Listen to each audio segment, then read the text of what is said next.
Hamjambo. I am delighted to be here in Kakamega today at this Investment Climate Summit. Thank you, Governor Barraza, for inviting me back. This is my third visit to your great county. And I'd like to acknowledge President Ruto, PCF's Mudavadi, and all the other distinguished guests, all protocols observed. As Governor Barraza knows, I am a big supporter of what's going on here in Kakamega. But it is built on a very strong US-Kenya partnership of over 60 years. And our partnership has enhanced security, increased prosperity, and improved the lives of Kenyans and Americans. And in fact, Kenya has been invited, with your president as the leader, to a official state dinner in Washington, D.C. in May. This is a big honor for Kenya and underscores our mutual supportive relationship. And you might be interested to know that President Ruto will be the first African head of state since 2008 to be invited to a state dinner. Now, you know I'm bullish on Kenya's economic prospects, and I'm not the only one. Bloomberg, a world leader in business reporting, published a June 2023 article touting Kenya as the Singapore of Africa. I've given a talk about why Africa, why Kenya throughout the country for almost a year, and we even took the speech on the road to the United States, visiting New York, Chicago, San Francisco, and Los Angeles. And I thought I'd hit a few highlights for this audience today. First, the narrative about doing business in Africa from the United States needs updating. What I've learned since arriving in Kenya in August of 2022 is Kenya has a much more dynamic business outlook than most Americans realize. In fact, Kenya's GDP growth in 2023 was 5.2%. That is double the world average. Congratulations to Kenya. That is a big deal. Second, if I were back in the boardroom today, I would have Africa on my radar for two reasons: supply chain diversification and net zero emissions. Single sourcing from any one country is not smart. Single sourcing is a recipe for supply chain disruption and shortage. And businesses are also pushing for net zero emissions to meet their climate change mitigation goals. Cue Kenya. Kenya already generates up to 90% of its electricity from renewable sources, and future additions to the grid will all come from solar, geothermal, and wind sources. So investing in Kenya not only means supply chain diversification, but access to ubiquitous green energy, and any business utilizing Kenya's clean energy will be well on your way to meeting this company's Scope 2, Scope 3 greenhouse emissions goals.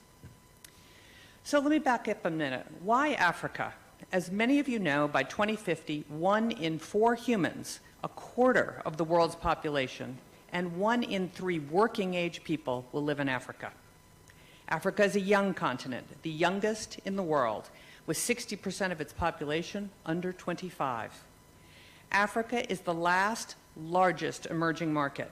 It offers the next big prospects for supply chain diversification and expansion of a customer base, much like Southeast Asia experienced 20 years ago. In fact, Africa reminds me of Southeast Asia a number of years ago, and along with it, that incredible opportunity. So that's why Africa would be on my radar and should be on every investor's radar in this audience. But let's zoom in on why Kenya should be your target destination. Kenya is the gateway to the East African market of almost 500 million customers. Kenya is the region's logistics hub. Kenya is the leading regional financial hub. And Kenya, with its Silicon Savannah and super smart engineers, is the region's ICT hub. And Silicon Savannah is thriving and growing fast. And Kenya is now the #1 destination for startup capital on the entire African continent. Kenya has more startup capital than Nigeria and South Africa. And that all happened basically in 2023. Kenya has a young, educated, entrepreneurial, and English-speaking workforce. And as mentioned, Kenya can generate up to 90% of its energy from renewable sources. And Kenya is one of the largest export markets for the United States. One of the largest exports markets for Kenya is the United States, and I think there's a lot more opportunity for Kenya to export to the United States than we have thus far seen.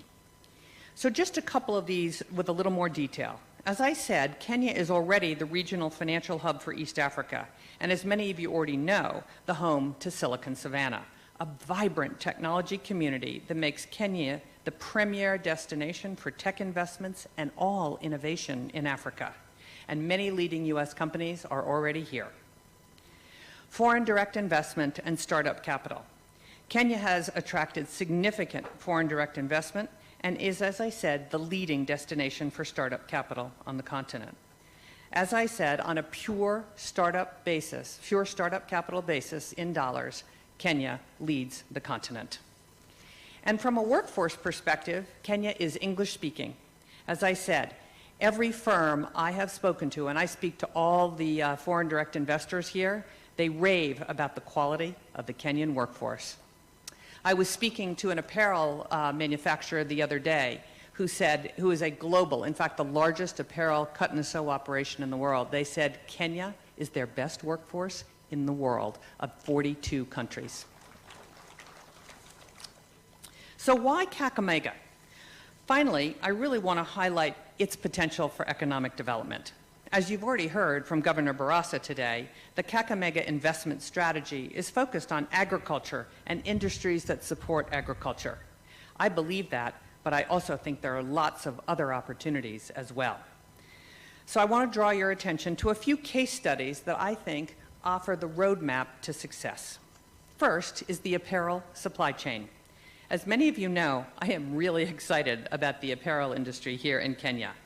This sector today already employs nearly 70,000 people in export processing zones and 200,000 Kenyans, and I think has the potential to achieve $600 million in exports by 2025. If Kenya maintains this current trajectory, the industry could add an additional 850,000 jobs and $3 billion in exports in just over the next 10 years. This is a big opportunity. And keys to that growth are counties like Kakamega, Busia, Kilifi, and Nakuru, who are helping Kenya build out a vertically integrated supply chain that not only produces high-end apparel for the world's consumers, but also the very cotton that makes up the textile industry. We're already seeing this happen with Strathmore University's work in Kakamega, Homa Bay, and Busia, where a program to train local farmer groups in the cotton value chain is on fire. As farmers' capacity has increased, so has sales, and cotton sales have jumped an additional 20% just year to date. And investors are taking notice. Cooperative Bank, for example, has already invested over 100 million shillings into the sector, and I'm sure many will follow suit. Now, apparel is not the only area of innovation, not by a long shot. Kakamega is pioneering the path towards sustainable rural water management through its openness to public-private partnerships and innovative solutions. Through a partnership with Rural Water Management Solutions, called RUWASCO for short, people love their acronyms here, and support of USAID's Western Kenya Water Project, the country is revolutionizing its water supply systems with cutting-edge technologies like Scheme Cloud digital billing platform. This approach has significantly improved operational efficiency, revenue collection, water service delivery, and it's showcasing Kakamega's commitment to leveraging technology and professional expertise to enhance the quality of life in rural communities. It's another very big idea. Honey. An innovative company investing in Kakamega is The Hive. The Hive creates economic opportunity, protects water catchment areas, promotes environmental conservation, and increases community livelihood through commercial beekeeping. The Hive is developing beekeeping in 4 water resource user associations in Kakamega, because the company knows that beekeeping is much less water intensive than traditional farming. The Hive provides training and resources to communities on production, collection, aggregation, and processing. It also offers a market for raw materials like honey, royal jelly, wax, venom, and pollen, creating income for communities and access to raw materials for marketable products for the hive that are sold throughout Kenya. And second to last that I want to talk about is peanuts. Ground nuts are another important cornerstone here in Kenya, and one more area where there's huge potential to grow. An affordable source of high-quality nutrition, they're a great way for Kenyans to get the building blocks they need for a healthy life. And the numbers don't lie. Over $100 million worth of ground nuts are imported into East Africa every year. Much of that is to Kenya, which imports over 80% of its peanuts. So this shows market demand, but Kenya has an opportunity to grow peanuts right here in Kakamega and save on foreign exchange by not importing peanuts. Why is Kenya importing peanuts? You should grow it right here. And I'm excited about that because not only can you grow peanuts for Kenya, you should be the exporter of peanuts to other countries in East Africa. And then this is another exciting story. Sometimes you don't know what idea is going to lead to an even better idea. USAID is partnering with a company called Delish and Nutri to not only dramatically expand the quantity and quality of groundnut production here in Kakamega, but also have innovated a new product like peanut powder. Peanut powder, a first in the national market. And peanut powder is set to create nearly $500,000 worth of groundnuts next year and employ over 1,000 farmers. So you never know what you're going to find when you decide to go after something like peanuts. And then last but not least, something you all know, last October 24th, the governor and I were here to celebrate Regen Organics' groundbreaking on their new waste treatment plant here in Kakamega. The ramping up of that plant begins in full force next week, creating over 500 jobs for the county.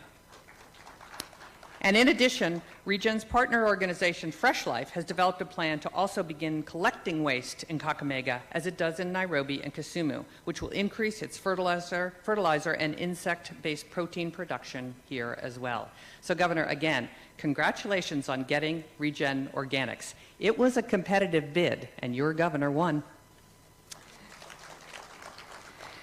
So there are many other opportunities for investment in Kakamega, areas like mining, hospitality and ecotourism, sugar, electronics manufacturing, motorcycle assembly, and edible oils, to just name a few. And I am so excited for all that you have going on here.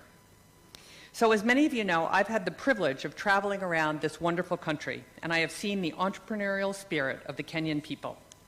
Investment summits like this one are instruments in developing business opportunities and growing prosperities. Kenya is open for business. Kakamega is open for business. And this is the moment to ask yourself, if you're an investor, is there a possibility to expand into Kakamega? And I can assure you, if there is, the governor and his team will welcome you with open arms. So go Kakamega. Asante sana.